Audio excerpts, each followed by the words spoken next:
একটা আরবি মিশ্রিত কথা বাংলায় লেখা, এটাকে একসময় খুব পরম নিন্দনীয় মনে করা হতো, প্রায় সাম্প্রদায়িকতা মনে করা হতো।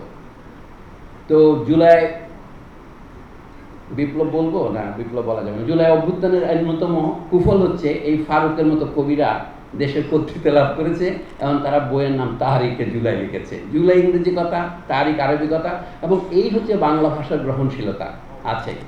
তো ফারুকের অন্যান্য কীর্তির মধ্যে এই বইয়ের ভূমিকা, তো সেটা থেকে একটা প্যারাগ্রাফ পড়ে আমি বক্তৃতা শুরু করি। বিসমিল্লাহ। সেটা হচ্ছে, সংকলনটি নিজেই তার বার্তা দিতে সক্ষম। কিভাবে সক্ষম?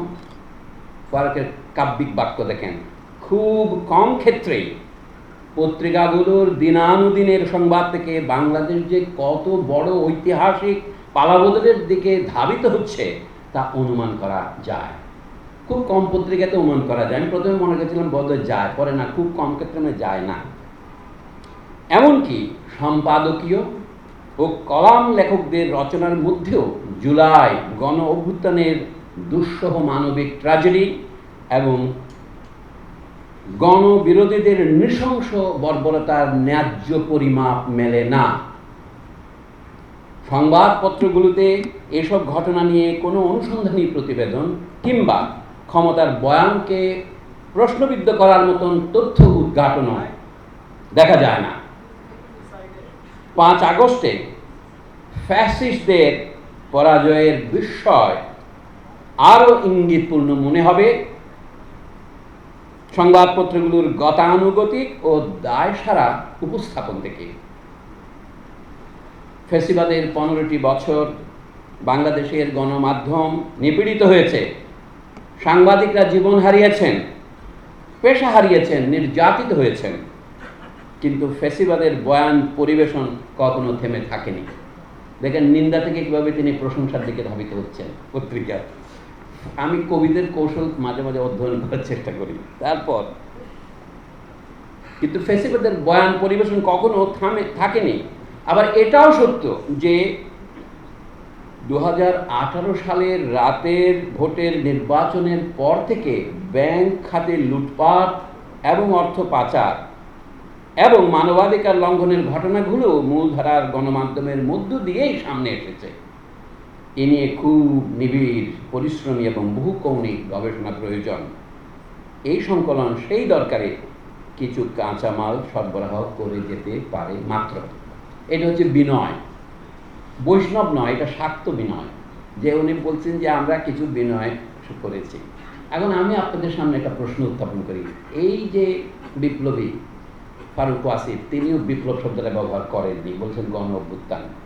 আপনারা কেউ এটাকে বিপ্লব বলছেন না, কেউ 2-1 ব্যতিক্রম আছে।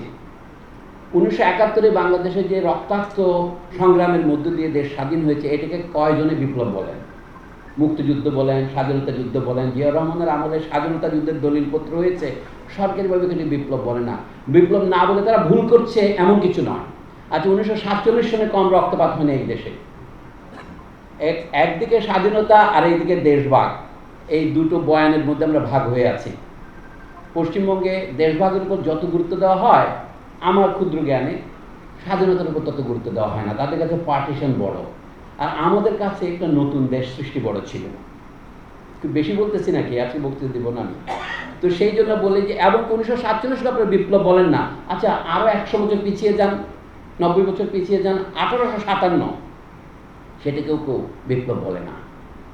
ইংরেজরা কি বলতেন তখন? তারা সেনাবাহিনীর উপর গুরুত্ব আরোপ করে বলতেন এটা সেনা বিদ্রোহ, মিউটিনি, সেপয় রিবেলিয়ন। এই পর্যন্ত তারা বলছেন। সেপয় মানে যার 3টা পা আছে, সেতারের যেমন সে, এই সেপয়, পায়ের সাথে একটা লাঠি থাকে, পাইকের একটা রাইফেল থাকে, সেইটাকেও তারা সেপয় রিবেলিয়ন বা মিউটিনি বলেছেন। অনেকদিন পরে এটাকে সেপয় যুদ্ধও বলেছেন। যিনি বিখ্যাত ইতিহাসবিদ কে, উনি বলছেন history of the sepoy war. এইটা অনুকরণ করে আমাদের আহমদ সভা লিখেছিলেন সিপাহী যুদ্ধের ইতিহাস। কিন্তু কেউ বিপ্লব বলে না, কারণ ওটা বিপ্লব ছিল না। কিন্তু আমি মনে করি ওটা বিপ্লব ছিল। আপনি না বললেও বিপ্লব থাকে। ফরাসি বিপ্লব সম্পর্কে একটা বিখ্যাত উক্তি আছে। চৌ এন লাইকে জিজ্ঞাসা করা হয়েছিল 60-এর দশকে যে আপনি কি মনে করেন ফরাসি বিপ্লবের পরিণতি কি? উনি বলেন ইট ইজ টু আর্লি। 200 বছর পর এখনো সময় হয়নি ওই বিপ্লবী সম্পর্কে প্রকৃত কথা বলার জন্য। তা আমি মনে করি 1857 200 বছরের বেশি পার হয়ে গেলে ওইটা খুব বেশি মানে সময় হবে না। এখন গত বছরের ঘটনাকে আপনারা কি বলবেন? আমি আপনাদের ধন্যবাদ দিই, কেউ এটাকে বিপ্লব বলছেন না।